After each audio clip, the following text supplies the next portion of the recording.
बिस्मिल्लाहिर्रहमानिर्रहीम। अस्सलाम वालेकुम नाज़रीन। आज 15 अगस्त है और आज की जो सूरत हाल है उससे मैं आपको आगाह किया देता हूँ। नाज़रीन, भाखड़ा नंगल डैम की जो ताज़ा तरीन सूरत हाल होती है उस पर नज़र रखना इसलिए भी ज़रूरी होता है क्योंकि सतलुज में जो सैलाब की सूरत हाल बनती है या इसका ताल्लुक़ होता है वो हमेशा इसी डैम से जुड़ा रहता है।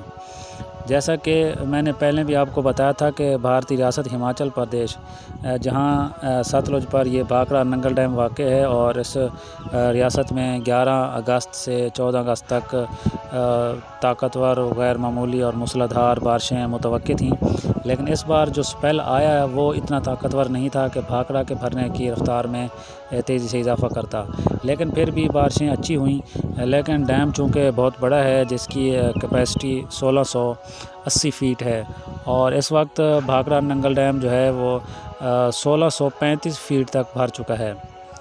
इस वक्त भाखड़ा नंगल डैम पर पानी की जो आमद है वो 50,000 क्यूसेक है और अखराज यहाँ से 19,300 क्यूसेक किया जा रहा है और ये 19,000 भी भारत के अपने मुख्तलिफ जो हेड वर्क्स हैं उनमें नहरों में चला जाता है और गंडा सिंह वाला पर नहीं पहुँच पाता।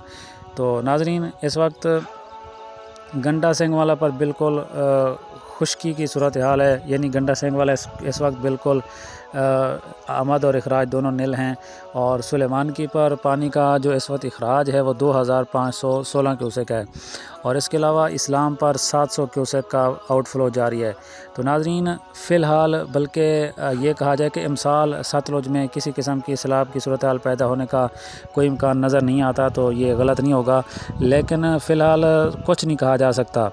कुछ दिन सितंबर के अगस्त के बाकी हैं, फिर सितंबर का महीना है तो अगस्त के आखिर तक सूरत हाल जो बिल्कुल वाज़ेह हो जाएगी कि सतलुज में सैलाब की क्या सूरत हाल बनती है। तो फ़िलहाल इस दरिया में कोई ऐसी सूरत हाल बाकी नज़र नहीं आती।